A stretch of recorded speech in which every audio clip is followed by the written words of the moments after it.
Bueno, vamos a comenzar. La ponente hoy es Vanina Costa, que algunos de vosotros la conoceréis porque ella es profesora tanto del grado como del máster en Ingeniería Biomédica. Vanina lleva algo más de un par de años. Ya llevas trabajando con el tema del andador, ¿no? Sí, eso es. Y está haciendo una tesis doctoral que está siendo codirigida por Rafael Raya, que seguramente a varios de los que estáis aquí también os suena, y por mí mismo. Y el trabajo que os va a presentar ahora pues, es un dispositivo robótico de la cual ella pues, es el tema de su tesis doctoral y es la persona que más está a pie de campo y trabajando con él, que se diseñó para realizar rehabilitación de fractura de cadera en ancianos y con el cual se ha hecho un estudio clínico en una residencia de ancianos aquí de Madrid, dando unos resultados francamente sorprendentes porque ni nosotros nos esperábamos que fuera tan eficaz como da a entender esos resultados, ¿no? Suponíamos que iba a ser mejor que la terapia tradicional, pero bueno, el impacto que ha tenido en acortar el tiempo de rehabilitación y el número de sesiones es mucho más fuerte de lo que nosotros hubiéramos esperado que tuviera, ¿no? Así que eso es muy positivo. Vanina, cuando quieras, cuéntanos ya tú. Muy bien. Vale, entonces lo primero que voy a hacer es compartir pantalla para que veáis la presentación.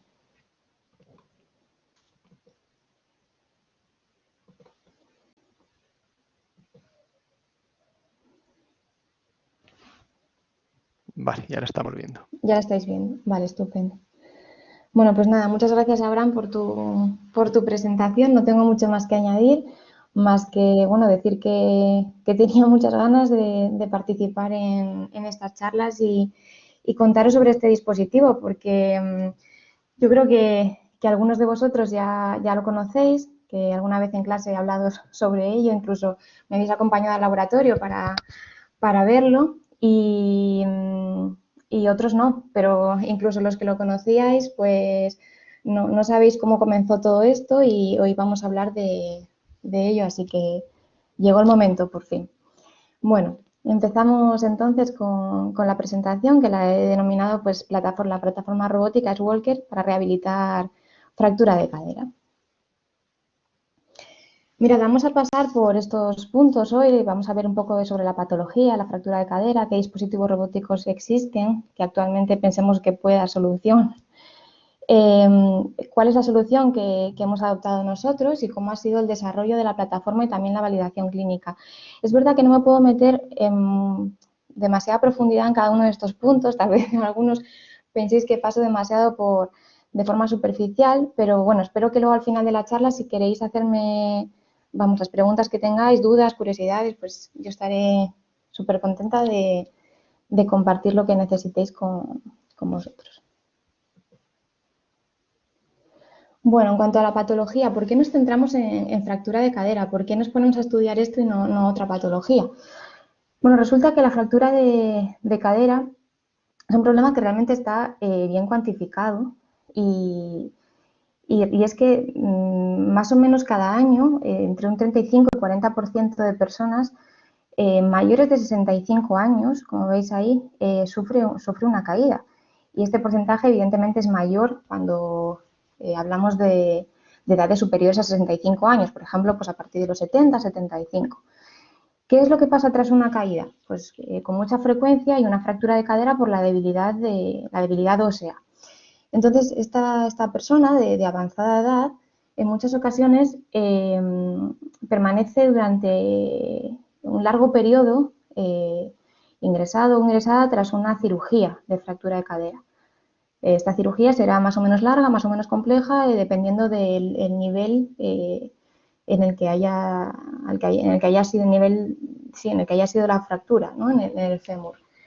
Entonces, esas estancias largas hospitalarias evidentemente favorecen que haya un debilitamiento muscular, a veces incluso hasta puntos que hablaríamos de sarcopenia en esta persona mayor, y ciertas complicaciones de salud.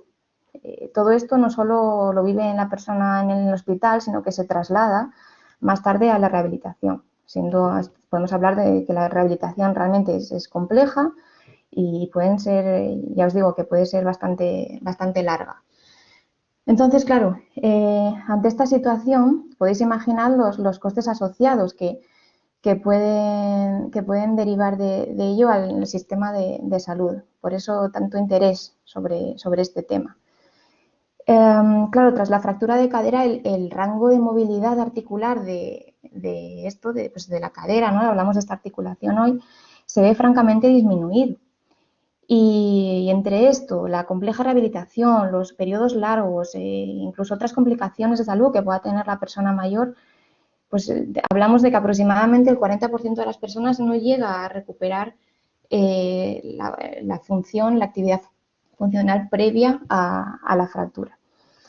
¿Qué conlleva esto? Bueno, pues que, claro, evidentemente esta situación, la baja motivación que tiene el paciente por seguir con el tratamiento, ahí hablamos de una baja adherencia al tratamiento, hacen que la mortalidad aumente, sobre todo entre los 6 meses y 2 años que siguen a la fractura. Entonces nosotros, pues, como ingenieros, ¿no? En concreto como ingenieros biomédicos, pensamos, bueno, ¿hay dispositivos robóticos que puedan ayudar en este proceso? Porque realmente los dispositivos robóticos sabéis que han ayudado en muchas patologías y que lo siguen haciendo de forma muy eficaz, ¿no? Entonces, cuando nos ponemos a ver qué dispositivos robóticos hay y si hay alguno que pueda ayudar en la rehabilitación de esta patología, nos encontramos con algunos muy famosos, seguro que los conocéis, como la plataforma de Locomat o el Exo de Exobionics. Pero, ¿qué es lo que pasa con estos exoesqueletos? Bueno, bien, son complejos, a lo mejor para lo que nosotros necesitamos, bien son costosos, o otro de los inconvenientes que tienen es que, como podéis ver en las fotos, en las 2 primeras imágenes, el paciente tiene que cargar, por así decirlo, con un exoesqueleto que va desde, de miembro inferior, ¿no? Que va desde su cadera, pasando por la rodilla y terminando en el tobillo. Entonces, claro, una persona mayor recién operada de fractura de cadera no puede soportar ni siquiera peso parcial de estos elementos. Por lo tanto, no están diseñados para lo que necesitamos. Algo que se acerca más son los Smart Walkers, ¿no? Los andadores inteligentes, como el que veis en la tercera imagen, que es el Expos Exoskeleton. Puede ser algo que en un primer vistazo digamos, bueno, pues parece que nos puede servir, pero ¿qué es lo que pasa? Que tampoco está específicamente diseñado para rehabilitar fractura de cadera. Vemos que sigue teniendo un exoesqueleto, a pesar de que gran parte del peso del dispositivo ya no lo soporta el usuario, sino que está colocado en una estructura externa, ¿no? Pero estos Smart Walkers más bien están destinados a ayudar al usuario a moverse, evitando obstáculos, en fin, incluso para otras patologías, como otras enfermedades, como puede ser pues, que tenga un deterioro cognitivo importante o bien incluso ceguera, no para lo que nosotros no necesitamos. Por último, algo que sí que hemos encontrado es un dispositivo llamado HipBot. HipBot sí que rehabilita el rango articular de cadera, intentando que se consiga un mayor rango con el tiempo, pero como veis ahí es una plataforma en la que se sitúa una persona sobre una especie de camilla y se trabaja pues la flexión, extensión, aducción de cadera, pero es una máquina estática.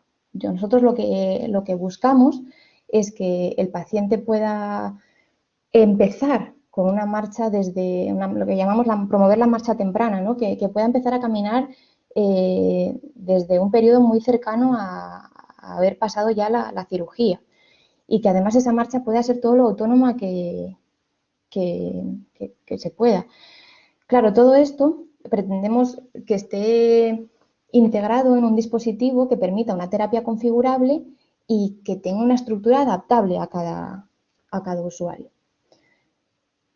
Entonces, viendo que no hay una solución para lo que buscamos, decimos, venga, vamos a proponer nosotros una solución y de ahí viene el S-Walker. Ahí pongo que es el prototipo 1 porque después ya veremos que hay una evolución de este, pero hoy nos centraremos en el prototipo 1.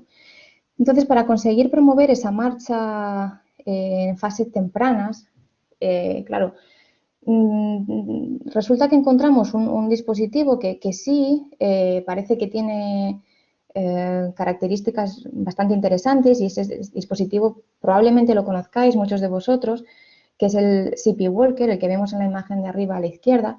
Este dispositivo tiene una tracción motora, es decir, está impulsado por unos motores que promueven la marcha, y además tiene un sistema de descarga parcial del peso. Esto, bueno, pues son dos características que podemos utilizar, ¿no?, para replicar en nuestro dispositivo S-Walker, pero es verdad que CP Walker tampoco lo puede utilizar para rehabilitar de fractura de cadera. El CP Walker es un dispositivo enfocado en rehabilitar la marcha en personas con parálisis cerebral. Entonces, ni está diseñado para rehabilitar de fractura de cadera, ni tampoco dirigido a personas mayores. Con lo cual, está bien que tomemos esos dos módulos de ideas, ¿no?, la tracción motora y el sistema de descarga de peso, pero tenemos que dirigirlo hacia nuestros objetivos. Entonces, necesitamos un nuevo desarrollo estructural y un nuevo desarrollo software. En este punto es donde entra la residencia de mayores Albertia, servicios sociosanitarios, como os comentaba Abraham en la presentación. En Albertia hay residentes de edades avanzadas, pues normalmente mayores de 65 años, con distintas patologías, entre ellas trabajan en la rehabilitación de fractura de cadera. Entonces, Albertia cuenta con su aliado, con su socio técnico, digamos, que es la empresa Wearing Assistive Solutions, y empiezan juntos un proyecto financiado por el CEDETI, que es el Centro para el Desarrollo Tecnológico Industrial, denominado Recuperación de Fractura de Cadera en Personas Mayores con Tecnología Robótica. Entonces, bueno, empiezo yo pues a trabajar dentro de este proyecto para crear el S-Walker, que es el que veis en la imagen de la derecha. Enseguida entraremos en detalle de todos sus elementos a nivel estructural y también de control electrónico. Bueno, pasamos entonces al desarrollo. Dentro del desarrollo vamos a hablar de qué criterios se han seguido, qué criterios hemos tenido que aplicar para desarrollarlo, cómo ha sido finalmente el diseño estructural, este es el diseño definitivo, cómo funciona la plataforma, qué modos de funcionamiento tiene, cómo es la interfaz gráfica. Aquí lo nombro, aunque luego lo veremos en detalle, porque, bueno, evidentemente el robot tiene que estar manejado, ¿no?, externamente por un terapeuta. Entonces, os voy a enseñar un poquito cómo ha sido la primera interfaz gráfica que hemos tenido. Y, por último, qué protocolos de uso se han implementado. Un tema bastante importante para que no dejéis el trabajo solamente en el desarrollo, sino que el personal que luego trabaje con ese dispositivo que habéis creado sepa exactamente cómo manejarlo. Bien, entonces, en cuanto a los criterios de diseño, veréis, vosotros en diseño industrial vais a tener una larga lista de criterios en los que enfocaros. Ahora bien, de todo ello, vosotros tendréis que escoger en cuáles creéis que van más acorde con vuestro dispositivo, cuáles queréis desarrollar y qué puntos desarrollar en cada uno de ellos. Nosotros, por ejemplo, nos hemos centrado mucho, no solo en la estructura mecánica, por supuesto, sino también a nivel de soporte funcional, qué es lo que debería tener el dispositivo, al igual que qué aspectos tenía que tener en cuenta en cuanto a seguridad y usabilidad y comodidad. Mirad, este proceso, la verdad es que fue un proceso bueno, que nos llevó cierto tiempo, es un proceso tal vez largo, pero en el que hay que detenerse el tiempo que se requiera para luego diseñar, digamos que en firme, ¿no? Y no cometer tantos errores durante el diseño. Entonces, esta es una fase muy importante por la que pasaréis seguro que todos los que diseñéis nuevos dispositivos.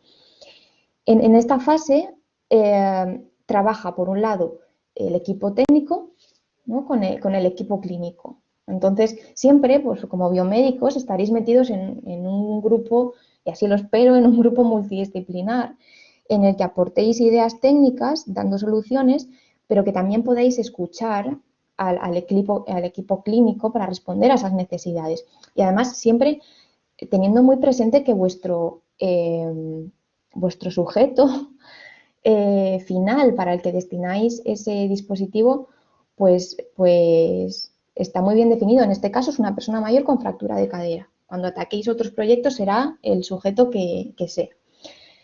Entonces, en cuanto a la estructura mecánica, teníamos muy claro que tenía que ser una estructura que soportase cierto peso, que en realidad está destinada para personas que tengan un rango de peso más o menos entre 45 y 90 kilos y que además tengan una altura pues entre 150 y 180 centímetros. Esto es importante definirlo porque si no a nivel estructural no podemos diseñar con precisión lo que necesitamos.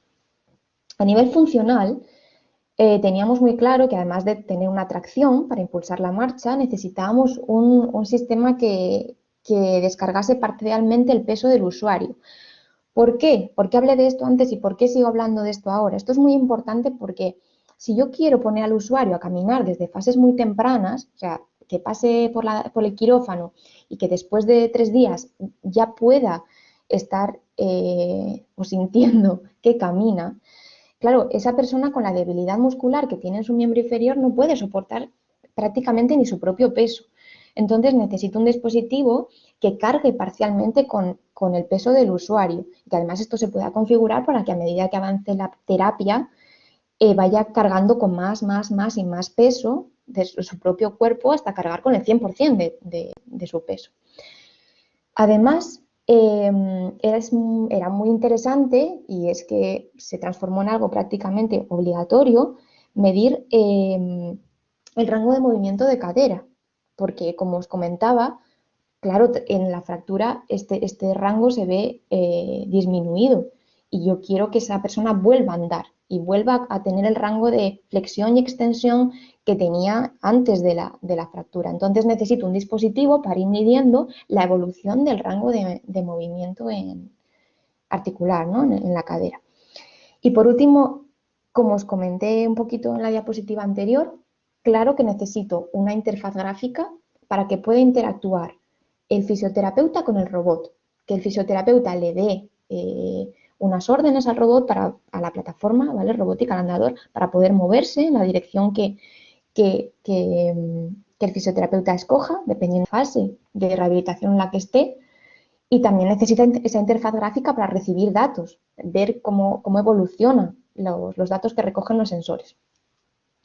Bueno, en cuanto a seguridad, evidentemente necesitamos una plataforma pues rígida que proporcionase estabilidad, que además, en la que además el sujeto estuviera aislado, por decirlo así, de elementos mecánicos y eléctricos. Esto evidentemente hay cosas que siempre tendréis en cuenta que se repetirán en proyectos que tengáis entre manos. Y luego, en cuanto a usabilidad y comodidad, pues claro que teníamos que considerar que si tratándose de una persona mayor, pues tiene la piel delicada, no es lo mismo que utilices ese dispositivo con una persona de menor edad, por ejemplo. Entonces necesitábamos almohadillas, elementos que protegieran la piel del usuario, que además todo el robot fuera adaptable a la antropometría del usuario, es decir, que se pudiera ajustar en ancho de cadera, en altura, si necesito retrasar partes o adelantar partes de la estructura que se pudiera, ¿vale? Y luego, por último, que ese software del que os hablaba, que fuera interactivo y amigable para el fisioterapeuta. Entonces, este es el desarrollo, este es el resultado, digamos, ¿no? La estructura final. ¿Qué es lo que tenemos? Bueno, viendo un poco por partes, lo que tenemos es el sistema de soporte parcial de peso, que es toda esta estructura vertical central que veis en la pantalla. Esencialmente está compuesta por 2 pistones que suben y bajan verticalmente de forma precisa porque tienen unas guías y está impulsado por una bomba hidráulica que está situada en la parte trasera del andador, funciona con aceite. Entonces, bueno, aparte de ese sistema de soporte parcial, tenemos también el sistema de tracción que impulsará la marcha. Está compuesto por 2 motores con encoders para medir la posición y la velocidad en cada momento. Como veis a la derecha, por una estructura de la cadera. Esa estructura consta de un arnés. Además es un arnés inguinal, es decir, no solo soporta el tronco, sino que también sujeta al usuario por la ingle para que cuando el sistema de soporte de peso eleve un poco al usuario, pues esté bien agarrado. ¿Y qué más? Tenemos las barras paralelas, que puede ser lo que más llama la atención al ver el dispositivo.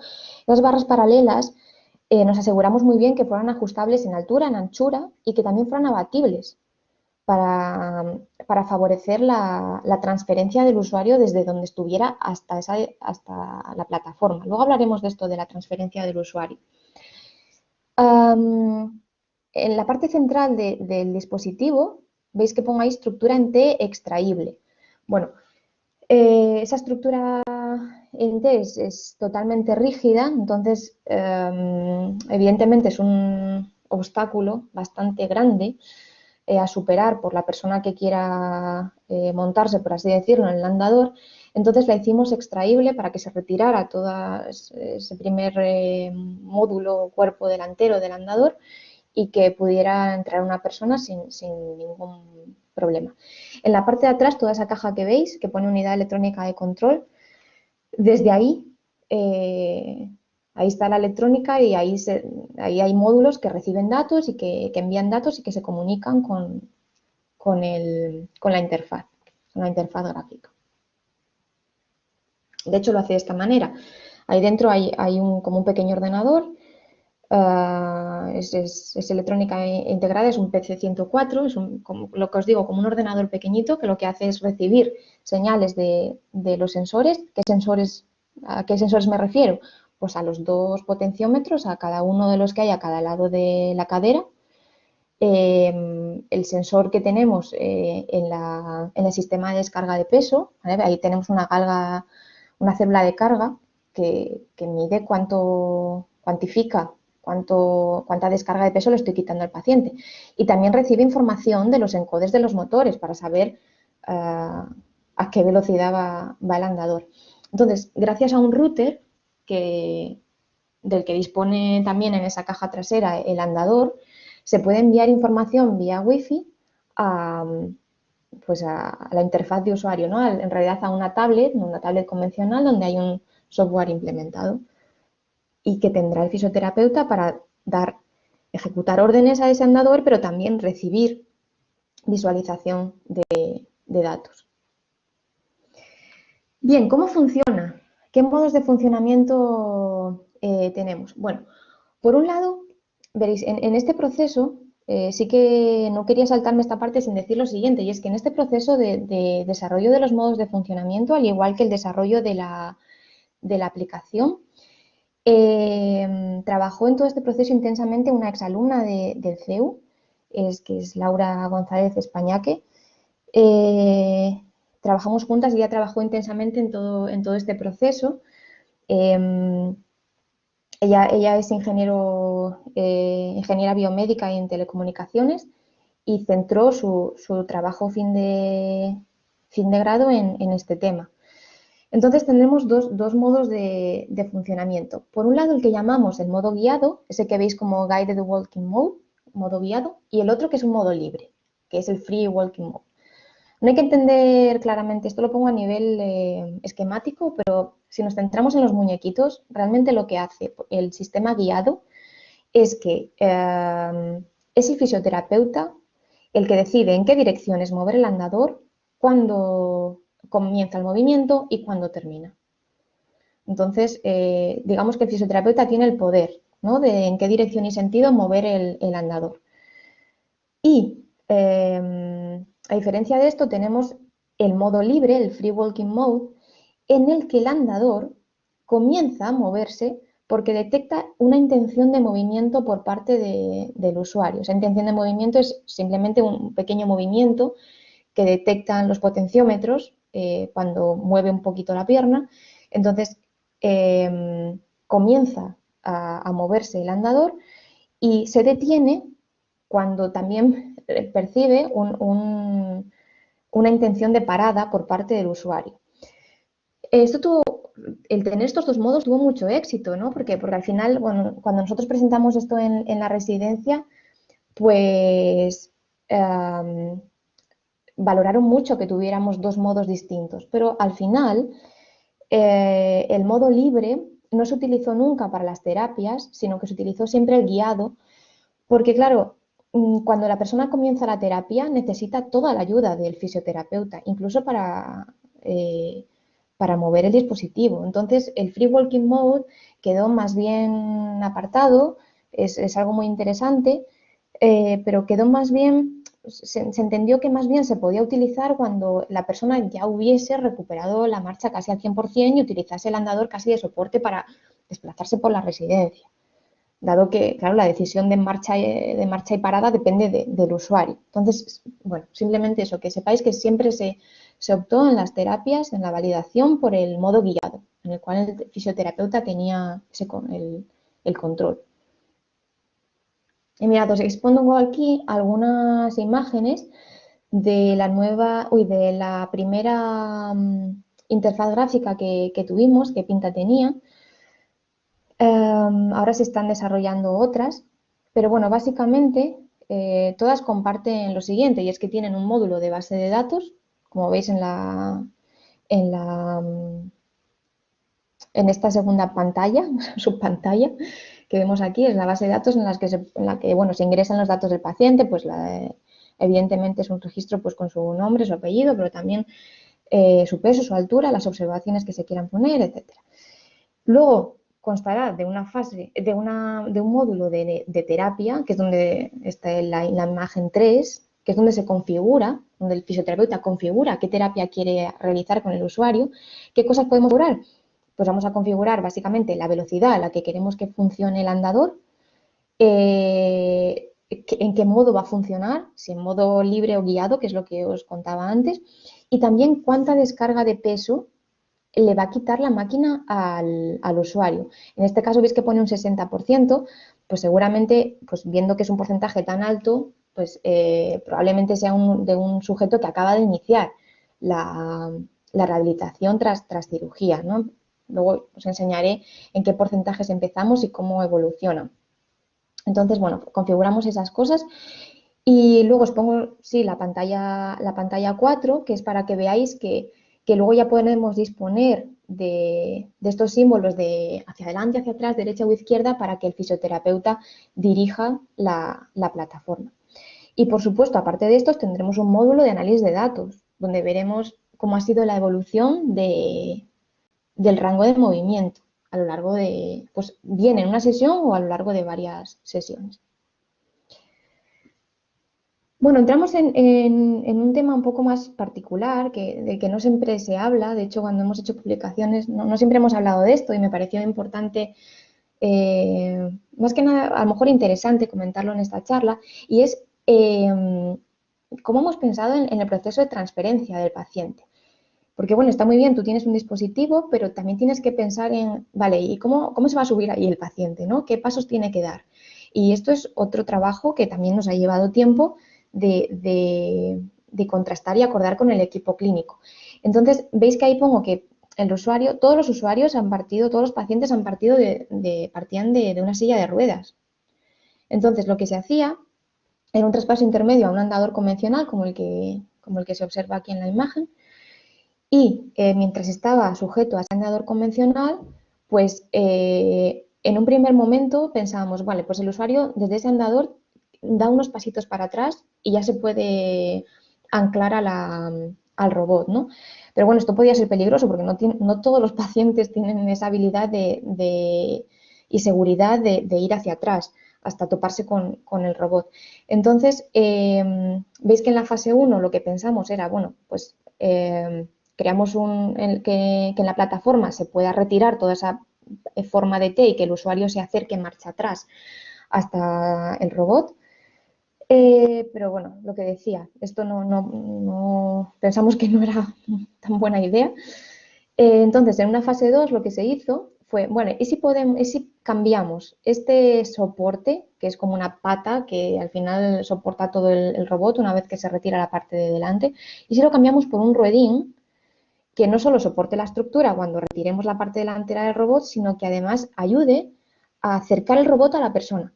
Entonces ya no es la persona la que tiene que acercarse al robot, sino el robot a la persona. Bueno, y eso es un aspecto más en el que probablemente trabajando en nuevos dispositivos también tengáis que tener en cuenta. Y todo esto está muy bien pensarlo, implementarlo, pero siempre, siempre, siempre os animo a hacer protocolos de uso. A mí me encantan los protocolos y sé que alguno piensa, qué rollo, ¿no? El tema este de la calidad y estas cosas. Pero es que no solo es necesario explicarlo de palabra y formar al personal, sino que tendréis, bueno, vuestros procesos de formación con el personal, pero también esa creación de manuales, que en nuestro caso pues han sido distintos manuales que hemos dejado en la residencia para que sepan trabajar con el robot, incluso no estando nosotros delante. Y luego, no solo hemos desarrollado estos manuales, sino algunos otros que les sirvan de forma accesoria en alguna ocasión para facilitar incluso ¿cómo diría? Los ajustes, los distintos ajustes que tiene el robot, pues en anchura de cadera, en altura de las barras. Hemos implementado vías en las cuales, pues dependiendo de lo que medía esa persona, qué anchura de cadera le correspondería y en qué posiciones tenía que colocar cada una de las partes adaptables del robot. Entonces, veis que esto facilita muchísimo el manejo al equipo clínico y esto es lo que esperan y esto es lo que va a aportar valor a vuestros proyectos. Bueno, y nos vamos por último a la fase de validación. En la fase de validación distinguimos dos partes. Por un lado, la validación técnica y luego una validación clínica. Pensaba en un primer momento en contaros la clínica, ¿no? Así de raíz, pero no, tengo que pasar por la técnica porque si no, a lo mejor pensáis que esto se hace en el laboratorio y ya se envía a la residencia y no es así. Primero, vamos a pasar por una validación técnica que sí que ha sido parcialmente en laboratorio, pero sobre todo que también se prueba en clínica. Entonces, ¿qué es lo que contiene esta validación técnica? ¿Qué es lo que hacemos? Bueno, en primer lugar, hacemos test de funcionamiento, test técnicos, puramente técnicos. Entonces, necesitamos, se realizó de hecho con 5 sujetos sanos, residentes de lo que comento, de uno de los centros de Albertia. Estos residentes tenían una edad, evidentemente, mirad, 87,6 años de promedio, tenían una edad muy similar a la que luego tendrían mis pacientes finales, ¿no? Para hacer la validación clínica. Entonces, ellos probaron la plataforma robótica y mientras la probaban, pues nos iban dando feedback. El feedback no solo fue de ellos, sino también de parte de los fisioterapeutas mientras observaban esas sesiones y también es importante que el feedback sea de los propios ingenieros, que pues, a lo mejor el usuario critica algo de comodidad, pero también el ingeniero está observando que algo no funciona como debería funcionar. Entonces, os pongo aquí 2 tablas, las he resumido mucho, no contemplan todos los aspectos que tuvimos en cuenta, pero veis que se tuvieron, o sea, que, como digo, que se evaluaron aspectos funcionales y también aspectos de comodidad. Entonces, en cada uno de esos aspectos íbamos viendo si para nosotros estaba aprobado o si necesitaba ser mejorado de alguna forma.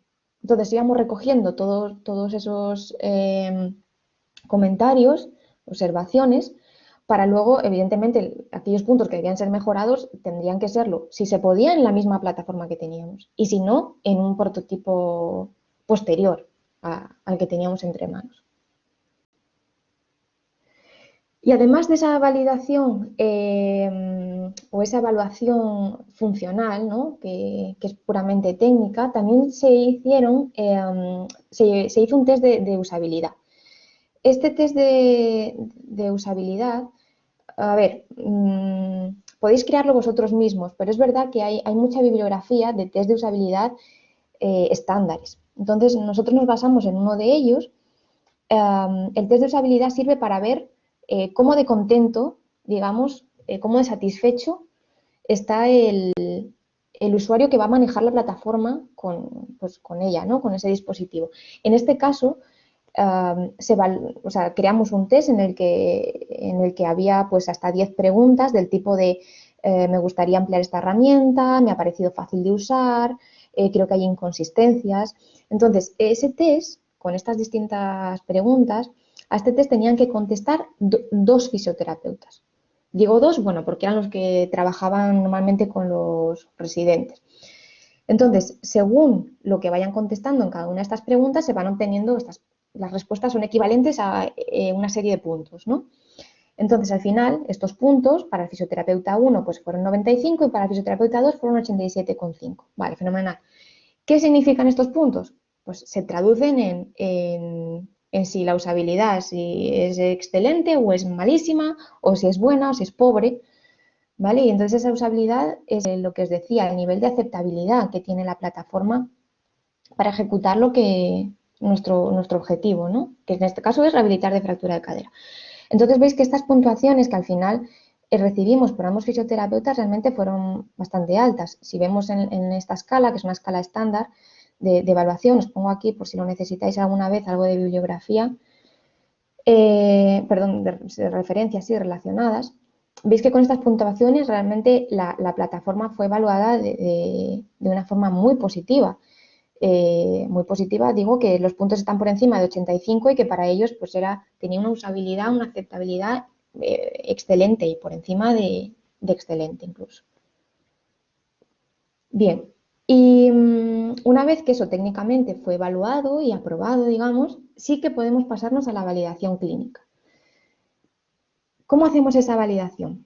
Bueno, vamos a trabajar también en la residencia, en uno de los centros de Albertia, con 34 pacientes. Entonces, a estos 34 pacientes los dividimos en grupo de control y grupo de intervención.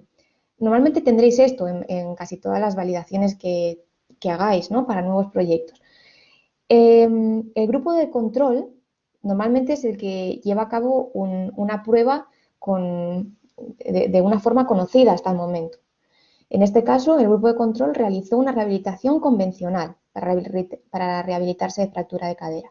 Y el grupo de intervención, ahí será donde vosotros dispongáis o pongáis a prueba el dispositivo que tenéis. En este caso, el grupo de intervención realizó la rehabilitación con el dispositivo S-Walker. Entonces, queríamos ver en estos dos grupos si habían resultados pues, notables, ¿no? Por algún lado, si había diferencia entre estos dos tipos de rehabilitación.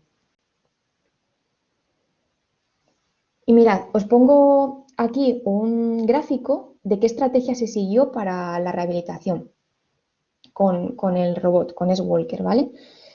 Contad con que en la rehabilitación convencional, bueno, no os hablo de ella aquí, pero bueno, se siguen normalmente ejercicios en los que se promueve un aumento del rango articular. Normalmente, pues eso, con gimnasia diariamente, masajes. Ahora bien, ¿cómo ha sido la rehabilitación con S-Walker? Pues mirad, al inicio del tratamiento, el dispositivo empezó, los pacientes empezaron, mejor dicho, con la velocidad, a caminar con la velocidad más baja, ¿no? O el dispositivo empezó con la velocidad de tracción más baja, que eran 0,058 metros por segundo. Y a medida que avanzaba el tratamiento, se trataba de que esa velocidad fuera incrementándose, que fuera esa persona caminando más y más rápido, incrementando la velocidad de su marcha, hasta que los pacientes llegaron a la mayoría, todos los que pudieron, a 0,225 metros por segundo. Durante todo ese periodo, ¿qué pasó con la descarga de peso del paciente? Bueno, la terapia empezó con una descarga de peso muy fuerte, es decir, al principio el robot soportaba prácticamente entre el 60 y 70% del peso del paciente, para que desde una fase muy temprana pudiera ponerse a caminar. Y a medida que avanzaba la terapia, el peso que soportaba el robot fue disminuyendo hasta llegar a cero. Por lo tanto, y de forma contraria, al comienzo de la terapia, el paciente solo soportaba un 30% de su peso y al finalizar la terapia consiguió sujetar consiguió cargar un 100% de su peso, que es lo que hacemos cualquiera de nosotros al caminar a diario. Bien, durante este periodo de validación, evidentemente se tienen que tomar unas métricas, ¿no? Entonces, ¿en qué métricas nos enfocamos? ¿Qué parámetros serán interesantes tomar? Bueno, siempre tendréis una especie de registro, ¿no? De cuando el paciente se admite al estudio, vosotros siempre le preguntaréis pues por su altura, por su peso, por su sexo, en este caso por el tipo de fractura, si había complicaciones, observaciones varias, etc. Este es el proceso, o sea, las métricas que se tuvieron en cuenta en el proceso de admisión. Ahora bien, nos fuimos a tomar métricas más específicas relacionadas con la marcha, tanto al inicio como al final del tratamiento, para ver si había diferencia en el comportamiento de estas métricas. ¿Qué métricas se tomaron qué se tuvo en cuenta en este proceso? ¿Qué métricas se tomaron? Por un lado, las que estaban relacionadas con el estado funcional del paciente, es decir, el equilibrio que tenía, cómo era la calidad de su marcha, si podía hacer actividades funcionales de forma independiente. También evaluamos métricas relacionadas con el estado nutricional, ¿vale? Si tenía un buen estado nutricional o no, porque esto al final puede afectar también a nivel muscular. Y por último, ¿cómo era su estado cognitivo? ¿Tenía un gran deterioro cognitivo ese paciente o no? ¿Cómo fue al inicio y al final del tratamiento? ¿La plataforma robótica influye en algo también en este proceso cognitivo o no? Queríamos tomar estos tres tipos de métricas. Y además de esto, métricas relativas al proceso rehabilitador. Es decir, una vez que se hicieron todas las sesiones, digamos, de rehabilitación, queríamos contabilizar para cada paciente cuántas sesiones realizó, cuánto fue el número de días que pasaron entre la cirugía y el inicio de ambulación, es decir, cuánto duró el tratamiento rehabilitador. Y por último, después de rehabilitarse, ¿consiguió de verdad una marcha autónoma o necesitó también del apoyo de asistencia técnica como andador, otro andador convencional o otra silla de ruedas? ¿Cómo fue? Al final este proceso rehabilitador, ¿cómo queda el paciente, ¿no? Mirad, os pongo aquí los resultados. En los resultados, centrémonos, si nos centramos aquí en la tabla, ¿vale? He resumido también esta tabla para ver las métricas más importantes. ¿Qué es lo que más nos llama la atención? Pues lo que más es el número de sesiones de fisioterapia y el número de días de cirugía hasta deambulación, que fue reducida. Vamos a verlo, el número de sesiones de fisioterapia, veis que en el grupo de control fueron 68,9, mientras que en el grupo que utilizó la plataforma robótica fueron solo 22,6 sesiones de media. Esto es aproximadamente una reducción del número de sesiones del 30% en las personas que utilizaron S-Walker. ¿Qué pasó con el número de días desde esa cirugía hasta que la persona comienza a andar? Pues que los que siguen una terapia convencional, pues les lleva alrededor de 120 días, mientras que los que utilizaron la plataforma robótica, pues de media 67 días. Veis que esta reducción es de aproximadamente el 50%. Entonces, estos fueron los dos parámetros que más nos llamaron la atención y con los que dijimos, vaya, estos resultados sí que parecen prometedores, sí que parece eficaz esta plataforma robótica. Incluso, podemos empezar a pensar en otro tipo de rehabilitación que no pretende desde ya sustituir la convencional, pero que a lo mejor puede servir de un gran apoyo y que hasta ahora no estaba esto estudiado cuantitativamente. Veis que en cuanto a los resultados, recuperan la deambulación, los pacientes pueden caminar de forma autónoma, pues un 90% de los pacientes que se rehabilitaron con la plataforma robótica sí lo hicieron, y es un porcentaje mucho mayor de los pacientes que se rehabilitaron con terapia convencional. Y además, por último, decir que los pacientes que se rehabilitaron con S-Walker y que a pesar de haber vuelto a caminar, por así decirlo, de forma autónoma, necesitaron algún tipo de ayuda técnica, pues por ejemplo un andador o una silla de ruedas, la mayoría necesitan andador. Y es mejor necesitar andador que silla de ruedas. El andador sigue promoviendo el equilibrio, sigue promoviendo una autonomía mayor, ¿vale? Entonces, al final son muchas ventajas, muchos puntos positivos lo que nos hemos encontrado a raíz de este estudio. Además, cuando observamos alguna de los parámetros que medíamos, ¿os acordáis? De funcionalidad, equilibrio, calidad de la marcha, vemos que han mejorado. Tanto el índice FAC como el TINETI, que evalúan lo que os digo, han mejorado al final del tratamiento de los pacientes que se rehabilitaron con la plataforma robótica.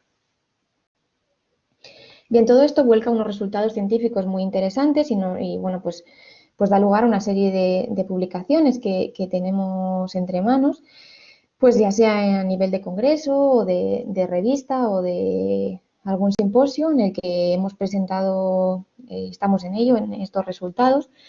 Pero no solo quiero mostraros esto, sino que también quiero deciros en este punto que muchas veces desde la universidad sabéis que tenemos pues los proyectos, las asignaturas de proyectos con las que contáis, igual que pues, TFGs y TFMs en las que estoy segura que si os interesa este tema podemos trabajar juntos. Ya lo han hecho conmigo durante 2 cursos, pues algunos alumnos, pues no sé si están aquí hoy, pero pues Diego Gómez, Celeste Ortega o Gonzalo Álvarez García, pues trabajaron conmigo en temas de fractura de cadera, algunos en temas más generales de la patología y otros en temas más específicos. Bueno, voy a bajar aquí la musiquita, que es la del vídeo este. Cuento y ahora qué. Claro, estoy presentando el prototipo 1, ¿no? Pero vale, esto fue exitoso y ahora qué. Pues pasaremos al prototipo 2. Y realmente este es el que habéis visto algunos de vosotros en el laboratorio, o podemos ir a verlo cuando deseéis. El prototipo 2 nace de recopilar todas las mejoras posibles que adquirimos del 1 y de ponernos en contacto, por supuesto, con fabricantes industriales para diseñar, ahí tenéis el modelo CAD, ¿no?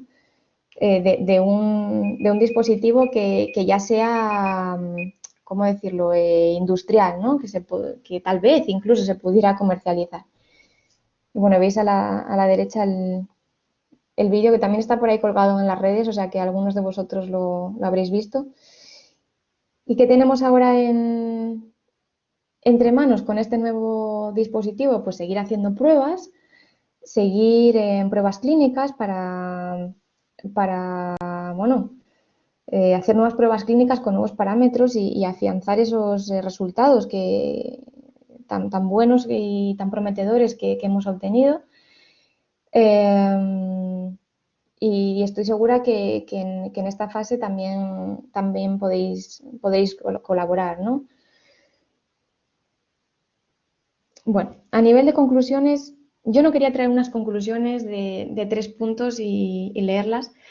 Entonces, me puse aquí a pensar realmente en preguntas que yo me hago cuando termino un proyecto, ¿no? Que puede ser más corto o más largo. Y para sacar mis propias conclusiones de ahí y llevármelas al siguiente, ¿no?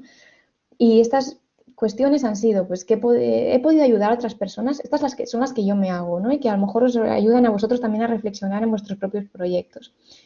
He podido aplicar conocimientos de mi formación universitaria.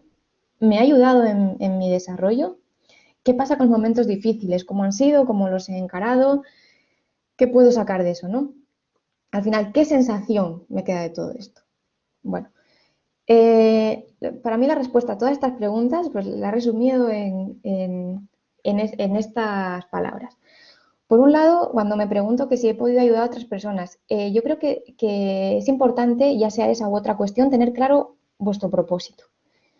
Y no solo hablo de propósito del objetivo del proyecto, que en este caso es ayudar a rehabilitar de fractura de cadera.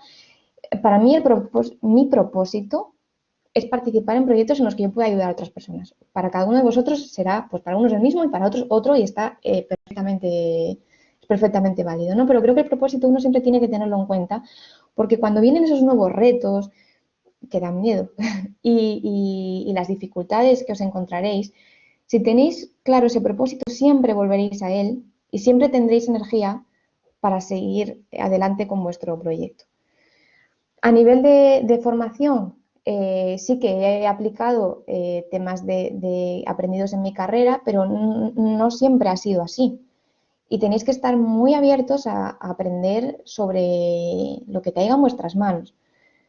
Y no verlo esto como algo malo, sino al contrario, como una ventaja, que saldréis de esa situación aventajados. En cuanto al desarrollo intelectual, pues claro que ha estado presente, he tenido que aprender muchas cosas que no sabía. Y también el desarrollo humano para mí ha sido muy importante porque trabajar con estas personas para mí ha sido muy gratificante. Y cuando hablo de trabajar con estas personas no solo me refiero a personal clínico de la residencia, me refiero a los propios pacientes, a los propios sujetos. No sé cuánto, a veces no sé cuánto, ¿cómo decirlo? Cuánto de contentos estaríais trabajando con personas mayores, pero os aseguro que es magnífico. Sé que muchos a veces os centráis en temas de, pues prefiero, si tengo pacientes, prefiero que sea por esta patología, o que sean jóvenes o que sean niños. Y os aseguro que trabajar con personas mayores es muy gratificante, porque saben mucho más que todos nosotros, nos dan mil vueltas y sacaréis de ese proceso experiencias muy bonitas. Bueno, y por último, creo que todo eso se engloba en disfrutar, ¿no? Disfrutar y abrazar nuevas cosas que vengan con trabajo duro, pero sin esfuerzo, que para mí son dos cosas diferentes. Pues nada, muchas gracias a todos. Espero que os haya resultado interesante y dejo de hablar. Gracias. Podéis preguntar lo que necesitéis, por favor. Gracias, Vanina, por la presentación. Si queréis, como siempre, podéis preguntar alguna cosa en el chat, ¿vale? Vanina, yo, bueno, el trabajo lo conozco, obviamente, pero bueno, te voy a hacer alguna pregunta igualmente. Sí. ¿Qué es lo que ha sido la parte más difícil de desarrollar la primera versión del andador? De desarrollar la primera versión. Bueno, para mí uno de los procesos más, no a lo mejor no tan difícil, sino más largo, fue todo esto que os he contado de plasmar de forma muy clara los requisitos. Porque el equipo técnico puede tener unos intereses, pero el equipo clínico tiene otros. Y llegar a un consenso, un punto en común que beneficie y al final al usuario al que queremos destinar el proyecto no siempre es fácil. Entonces, este proceso sí que es complejo. Y luego, por otro lado, sí que nos fue complicado en alguna ocasión pensar en nuevas soluciones prácticamente sobre la marcha. Porque pensad que, bueno, perdona, Abraham, si te parece voy a compartir aquí mi cámara. A ver, sí. Ahí estoy. Y dejo de compartir pantalla, ¿no? En algún sitio. Sí, puedes dejar de compartir pantalla si quieres. Es abajo en las flechitas, en el cuadrado este ya, con la flechita que sí. sale. No, espera, aquí, Ahí ¿no? sí, Este. sí, también. Eso es. Vale, y luego la otra parte del proceso que sí que me pareció complicada es que a veces, claro, cuando llevábamos el andador a la residencia, pues tú allí ya tienes un sujeto subido en el andador probando aquello, ¿no? Y de repente, pues tú piensas que todo va bien, porque en el laboratorio lo has probado y bueno, no te han surgido problemas. Pero ya estás trabajando allí con el usuario final y te dice, es que a mí me duele mucho en este pie, es que aquí me hace daño esto, y cuando realmente pues has colocado almohadillas en todos lados, ya no se te ha ocurrido más cosas que... Y sobre la marcha, pues tienes que tener un poco de ingenio, pero también paciencia y tranquilidad para para resolver la situación, ¿no? Y buscar nuevas soluciones que a veces son en el momento y a veces no te queda otra que llevártelo y pensar en algo nuevo que implementar y volver otro día y volver a probar. Entonces, este proceso iterativo a veces es complejo y largo. Te pregunta ahí en el chat María Núñez si se podría extrapolar a personas de diferentes edades. Pues la verdad es que sí. Sí que se podría extrapolar. El tema de que sea para personas mayores es que esta patología, como os contaba al principio, es muy frecuente en edades, pues eso, sobre todo mayores de 65 o 70 años. Pero sí que lo podrían utilizar personas jóvenes. Ahora bien, no podríamos extrapolarlo a niños, por ejemplo, porque esa estructura ahora mismo está diseñada para ciertas dimensiones, y hablo, como os contaba antes, de peso y de altura, ¿vale? Y luego, por otro lado, uno de los elementos estructurales que sí que tiene enfocándose uno mucho en las personas mayores son las barras. Las barras paralelas y la sujeción de tronco son algo que ayuda mucho a la persona mayor a mantener la estabilidad porque les cuesta mucho y a mantener una posición erguida de tronco. El dispositivo, a lo mejor tal cual está, para personas jóvenes evidentemente serviría, pero a lo mejor no le sacan tanto partido a estos elementos, simplemente eso. Ah, y por cierto, María, otra cosa interesante de esta pregunta es que las velocidades con las que funciona el andador, claro, no es que uno se las saque de la manga, ¿no? Esas velocidades han sido puestas, o sea, son las que son, por un lado, porque se ha consultado bibliografía de la velocidad a la que puede avanzar, la velocidad que puede tener una persona mayor que avance en las distintas fases de tratamiento, pero una persona mayor. Y luego, además, estas velocidades han sido contrastadas y habladas y discutidas con el equipo clínico. Lo que quiero decir es que si llega a utilizarse esta plataforma para una persona más joven, probablemente adquiere una velocidad mayor de marcha. Y a lo mejor habría que cambiarlo esto, pero nada más. Ah, y me preguntas otra cosa. Sí. Y lo que lleva para moverse, que si es un motor, sí, el elemento de ese que llamo yo de la propulsión, que es de la tracción motora, son dos motores en la parte trasera. Y luego sí que se dispone dentro de la caja, ¿no? Donde vemos la estructura, bueno, los componentes electrónicos, tiene baterías. Entonces, esas baterías son recargables. Normalmente, si estás utilizando el robot habitualmente, lo hemos cargado cada día. Siempre que ha estado en uso, pues más de 4 o 5 horas.